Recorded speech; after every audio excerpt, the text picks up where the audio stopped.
Shalom dan salam sejahtera saudara dan saudari dimanapun saudara dan saudari berada pada saat ini. Bersyukur kita dapat bertemu kembali di dalam ruangan audio Renungan Santapan Firman Tuhan pada hari ini Rabu 10 hari bulan 11 2021 dalam minggu biasa ke-32. Hari ini juga kita memperingati Santi Leo Agung Pujangga Gereja. Bahan renungan kita pada hari ini Injil Lukas bab 17 ayat 11 hingga 19. Marilah kita mempersiapkan diri untuk mendengarkannya. Atas nama Bapa dan Putra dan Roh Kudus. Amin. Dalam perjalanannya ke Yerusalem, Yesus menyusuri perbatasan Samaria dan Galilea. Ketika ia masuk satu desa, datanglah 10 orang kusta menemui dia. Mereka tinggal berdiri agak jauh dan berteriak, "Yesus Guru, kasihanilah kami." Yesus lalu memandang mereka dan berkata, "Pergilah, perlihatkanlah dirimu kepada imam." Dan sementara di dalam perjalanan mereka menjadi tahir. Seorang di antara mereka ketika melihat bahwa dirinya telah sembuh, kembali sambil memuliakan Allah dengan suara nyaring, lalu tersungkur di depan kaki Yesus dan mengucap syukur kepadanya. Orang itu seorang Samaria. Lalu Yesus berkata, "Bukankah ke-10 orang tadi semuanya telah menjadi tahir? Di manakah yang 9 orang tadi? Tidak adakah di antara mereka yang kembali untuk memuliakan Allah selain orang asing ini?" Lalu ia berkata kepada orang itu, "Berdirilah dan pergilah, imanmu telah menyelamatkan engkau." Demikianlah sabda Tuhan. Terpujilah Kristus. Saudara dan saudari yang terkasih, Santi Leo Agung Pujangga Gereja yang kita peringati hari ini adalah juga seorang yang telah menjalankan ziarah kehidupan dengan penuh kasih akan Tuhan. Kiranya semangat iman mereka, para Santi Santo seperti Santi Leo ini, terus menyemangati kita agar terus setia kepada Tuhan Yesus. Saudara dan saudari yang terkasih, pembacaan yang kita dengar sebentar tadi, tentu saja Tuhan Yesus mau kita melihat bentuk atau landscape kehidupan beriman kita di masa ini. Bukan cerita masa lalu, tetapi kehidupan kita beriman pada ketika ini. Ya, 10 orang kusta yang telah mohon belas kasih Allah telah disembuhkan di dalam pembacaan yang kita dengar sebentar tadi, menggambarkan corak atau penumpuan manusia kepada Tuhan Sang Pencipta. Saya tertarik dengan kata-kata di dalam sebuah lagu rohani yang berbunyi, "Banyak yang datang tetapi tidak percaya. Banyak yang percaya tetapi tidak melakukan. Banyak yang terdahulu tetapi terkemudian. Coba mengerti firman Tuhan." Hati Tuhan sedih melihat pada dunia. Hati manusia tidak lagi damai. Jiwa mereka tidak lagi tenang. Saudara dan saudari yang terkasih, banyak sekali anugerah-anugerah yang Tuhan telah berikan kepada kita. Termasuklah anugerah kehidupan ataupun napas yang kita terima pada saat ini. Anugerah di mana kita juga dijauhkan daripada kelaparan. Anugerah daripada kita disembuhkan daripada sebarang penyakit, termasuklah sakit seperti COVID-19.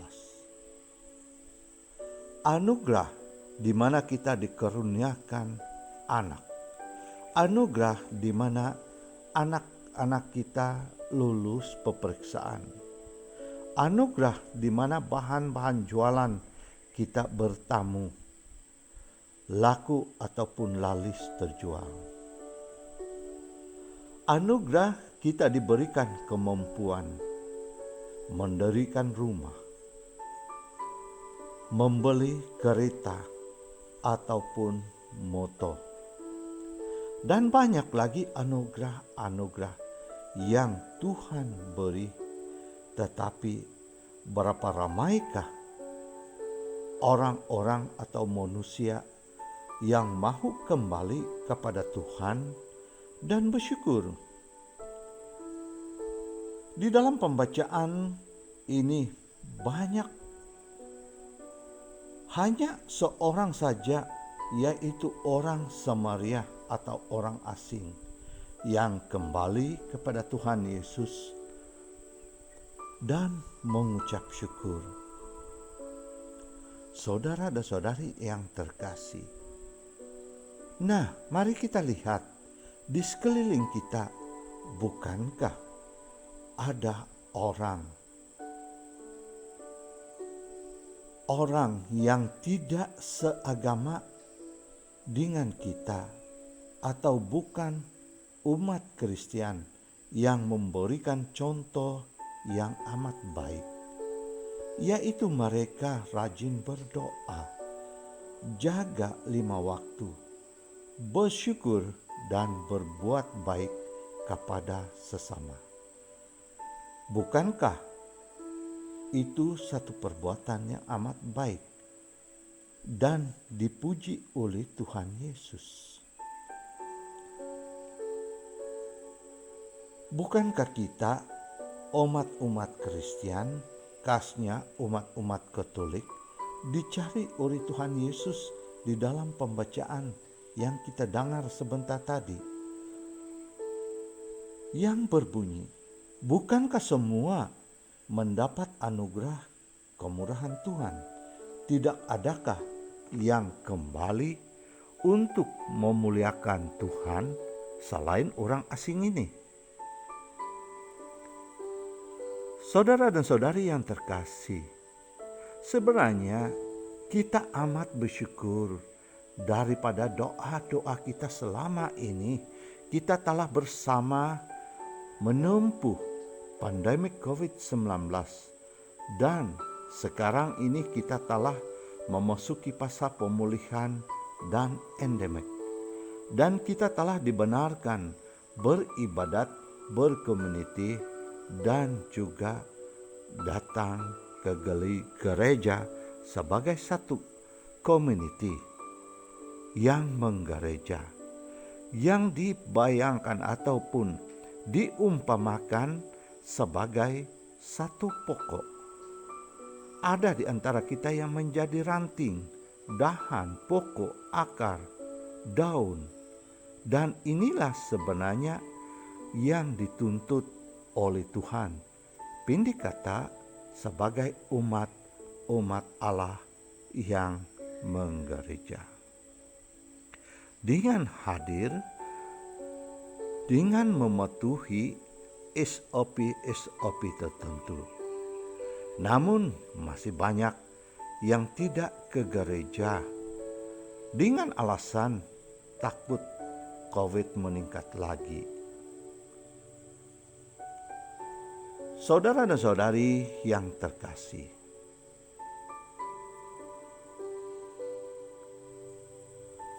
keikutsertaan kita di dalam bentuk komuniti beribadat akan menghasilkan banyak manfaat di dalam pengukuhan ataupun pembentukan iman berbanding bersendiri atau berseorangan. Saudara dan saudari yang terkasih, Santi Paulus juga pernah menegaskan di dalam suratnya kepada umat di Korintus, iman tanpa perbuatan adalah mati. Memang doa ataupun komunikasi senyap atau doa secara pribadi, perhubungan kita dengan Allah Bapa juga membantu kita di dalam pertumbuhan iman.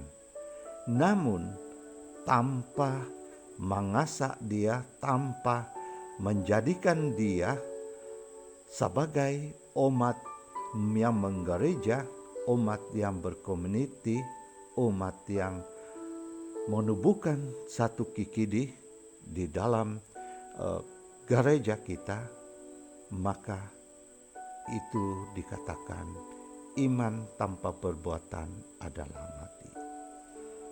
Mari kita perhatikan beberapa sikap kecil yang terjadi pada umat kita pada masa ini, di mana banyak alasan mereka di rumah juga kami boleh berdoa. Memang betul, di rumah juga boleh mengikuti misa secara online dan doa rosari. Mari kita lihat perkara-perkara kecil yang terjadi di dalam lingkungan kita yang mengikuti misa online ini. Ada yang hanya memakai tuala atau seluar pendek sambil sarapan, dan ada yang dibawa berdoa rosari di dalam keluarga, mengatakan, Bah, mulalah kamu doa rosari. Saya sini limpang-limpang atau lihat-lihat. Saya juga mendengar kamu berdoa dan mengikuti kamu berdoa. Saudara dan saudari yang terkasih, banyak lagi hal-hal yang kurang penumpuan pada doa dan kebaktian pada Tuhan yang kita tidak lihat, namun diresai oleh si pelaku sendiri. Saudara dan saudari yang terkasih, seperti yang saya katakan sebentar tadi, iman tanpa perbuatan adalah mati. Dan disebabkan itulah, perlahan-lahan iman kita itu akan pudar dan membawa kemalasan untuk mendekati Tuhan. Saudara dan saudari yang saya kasihi sekalian, di dalam ruangan ini saya ingin menyelipkan sedikit kesaksian. Kiranya di dalam ruangan renungan saya ini yang saya selipkan kesaksian ini, kiranya akan menambah atau menginspirasikan pertumbuhan iman kita bersama. Sebenarnya pertumbuhan iman bukanlah sekejap atau menggunakan masa yang singkat, tetapi memerlukan masa bahkan bertahun-tahun dan memerlukan berterusan. Semakin saya berusaha mengenal Tuhan dan lebih rapat, semakin saya memerlukan banyak orang, sokongan, dorongan, bantuan, dan hubungan sesama di dalam pertumbuhan iman. Bila ada kewujudan kasih antara sesama, komuniti, kawan, keluarga, dan di kalangan keluarga Kikidi, damai dan gembira yang saya rasa. Dan saya merasa dan begitu bangga menjadi seorang umat Katolik.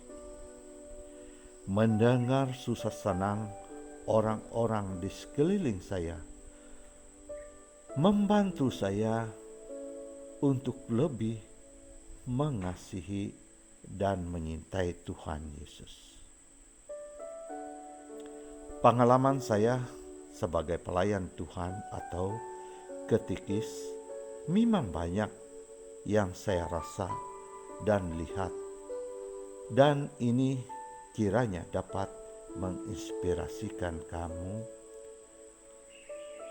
sekalian dan membawa saudara-saudari para pendengar apa yang saya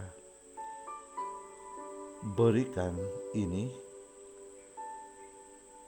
memberi penguat iman kepada Tuhan Yesus, di mana lebih kurang 20 tahun atau lebih yang lalu, di tempat saya melayani sekarang ini, ada perempuan tua yang banyak pegangan dan pandai buat-buat orang, dengan kata kasar mengilmu orang.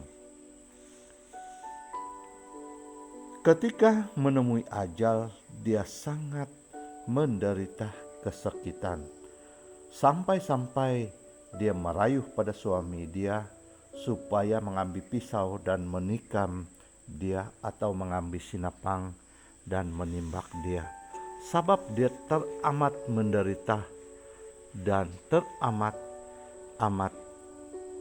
kesakitan. Walaupun dia sakit, saya melihat dia seolah-olah dia tidak sakit. Dia begitu kuat meronta-ronta, menapuk-napuk badan dan dadanya, dan teramat kesakitan sehingga dia merayu-rayu kepada suami dia agar dia dibunuh, supaya kesakitannya itu berakhir. Hal ini berlanjutan selama 3 hari. Dalam masa 3 hari itu, saya diajak oleh jirannya datang berdoa, dan saya memimpin doa rosari agar dia disembuhkan. Dan di dalam masa itu, saya memujuk dan juga mengajak dia agar dia mau memasuki agama Kristen. Dan bila saya bertanya pada dia, dia mengatakan, saya mau, dan saya mau meninggalkan semua amalan-amalan ataupun pegangan-pegangan saya ini. Dan saya menyesal karena perbuatan-perbuatan saya dan pegangan saya inilah, maka inilah balasan dia yang saya alami sekarang ini. Dan dia menasihatkan kepada orang-orang yang berada di sana supaya jangan sekali-kali mengamalkan amalan apa yang dia amalkan, sebab kesakitannya amat sekali. Dan saya mengatakan kepada dia, apa nama yang engkau inginkan supaya nama baru engkau sebagai orang Kristen nanti? Dia menyebut namanya yang mirip dengan nama dia. Lalu saya mempersiapkan bahan-bahan keperluan seperti air berkat, lilin, dan Alkitab. Saya membuat upacara permandian darurat, dan setelah selesai saya berkata pada dia, sekarang kau sudah menjadi umat Kristen Katolik. Kau sudah menjadi pengikut Tuhan Yesus. Lalu dia memandang saya dan pegang tangan saya dan memeluk tangan saya, dan dia berterima kasih kepada saya. Masa itu lebih kurang jam 7, hampir jam 8 malam. Dan saya melihat dia semakin lama. Dan setelah saya pulang, saya diberitahu lebih kurang jam 9 dia sudah meninggal dunia. Saudara dan saudari yang terkasih, karena permandian di dalam nama Bapa, Putra, dan Roh Kudus, Kuasa kegelapan dilenyapkan dan dia disucikan. Seperti dalam kata lagu yang saya katakan sebentar tadi, yang terkemudian jadi terdahulu. Jadi macam mana dengan kita? Banyak yang percaya tetapi tidak melakukan. Terlebih lagi tidak datang pada Yesus, tersungkur dan mengucap syukur kepadanya. Saudara dan saudari yang terkasih, mari kita periksa di manakah kita berada. Adakah kita masih lagi percaya namun tidak melakukan dan tidak datang kepada Tuhan Yesus? Adakah kita masih lagi ketendusan doa, ketendusan hubungan dengan Sang Pencipta kita? Ayo mari kita bangkit. Ayo mari kita perbaharui iman kepercayaan kita dan bila rasa kita akan Sang Pencipta kita. Semoga bermanfaat. Amin. Atas nama Bapa dan Putra dan Roh Kudus. Amin.